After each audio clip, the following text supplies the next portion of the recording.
करणवाडी, घोडदरा, खडकी आणि नरसाळा या गावांना जोडणारा शिवधुरा-पांदण रस्ता अतिक्रमण मुक्त करण्याच्या मागणीसाठी सुरू असलेल्या आंदोलनाने आता निर्णायक टप्पा गाठला आहे.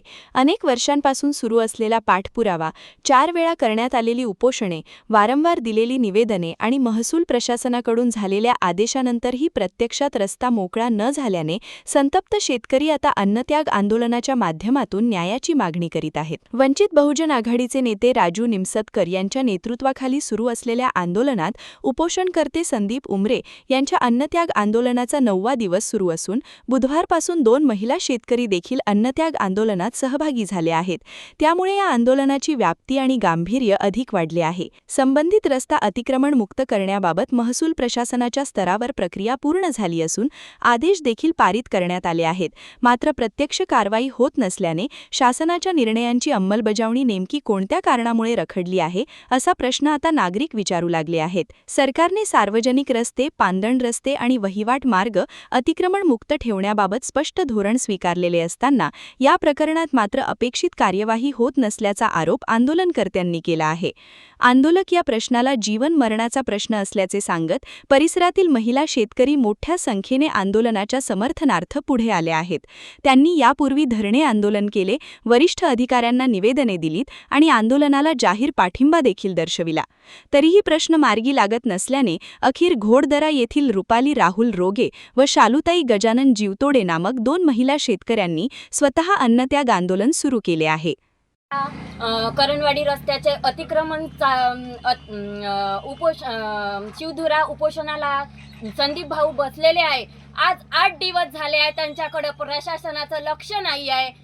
प्रशासन झोपलेलं आहे की जागा आहे हे कळत नाही आहे.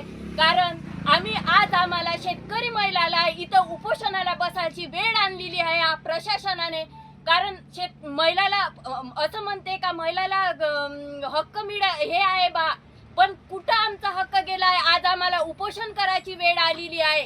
कारण आज जर आम्ही उपोषणाला बसलो नाही तर आम्ही वावरामध्ये जायचं कसं? आम्ही शेती कशी करायची? शेतीचा आमचा जीवन जगण्याचा मार्ग आहे. शेती जर नाही केली तर आम्ही जीवन कसं जगायचं? जगाचं की मराचं? ह्या प्रश्न आमच्या समोर पडलेला आहे. आज जर आम्ही शेती केली नाही तर मरणाच्या दारावर येऊ. कारण आज पेरणीचं वेळ आलेली आहे. निसर्ग राजा पाऊस पडत आहे, पण आमच्या शेतामध्ये एक बीप सुद्धा पडलेलं नाही. कारण आम्हाला या उपोषणाला बसा लागत आहे. उपोषणाला जर आज बसलो नाही तर आम्हाला उद्या कापूस कशी आणायची ही समस्या निर्माण होणार आहे. आज जर कापूस आम्ही डोक्याला आणणार कसा आहो? कारण आम्हाला पायी रस्ता सुद्धा मिळत नाही. शिवधुऱ्याच्या कामासाठी जर अतिक्रमण एक हटवू शकत नाही हे तहसील सरकार, प्रशासन, तर समोर का करेल? कारण आम्हाला या रस्त्यासाठी रस्त्यावर उतरा लागत आहे. तर का प्रशासन झोपलेलं आहे बा? जागवा. कारण प्रशासनानं जागा नाही झालं तर आज माझ्यासारख्या महिलेला इथं उपोषणाला बसा लागत आहे.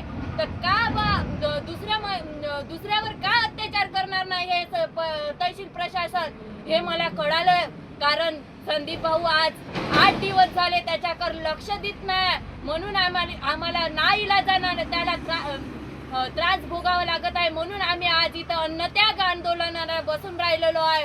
कारण मला माहित आहे, कारण आज जर आम्ही शेती नाही केली तर उपाशी मरू. पण ह्या सरकारला प्रशासनाला जाग येत नाही. कारण जागा हो प्रशासना, कारण आमच्यावर लक्ष दे. कारण आज जर आम्ही शेती नाही केली तर आम्ही काय करू? जर आम्हाला आमदार निवेदन मागत असेल उपोषणाला बसायला, आमच्याकडे लक्ष नसन देत तर का फायदा? आमदार सुद्धा इथं येत नाही, कोणी आम्हाकडे का लक्ष देत नाही?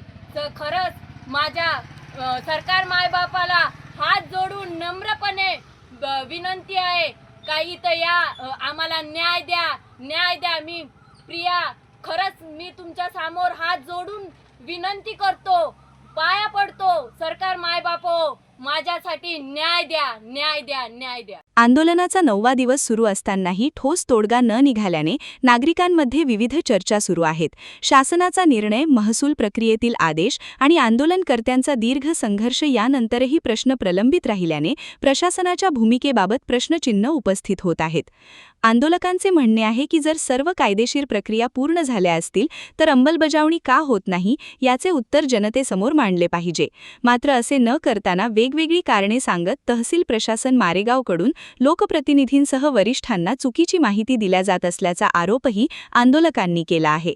हा प्रश्न आता केवळ एका रस्त्याचा राहिलेला नसून शेतकऱ्यांच्या उपजीविकेचा आणि अस्तित्वासह जीवन मरणाचा प्रश्न बनला आहे.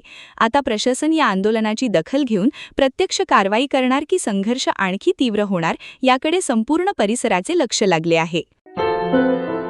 क्या हुआ बहू? माँ, पाइल्स की बहुत तकलीफ हो रही है. तो तुम गुदरोग सर्जन के पास क्यों नहीं गई?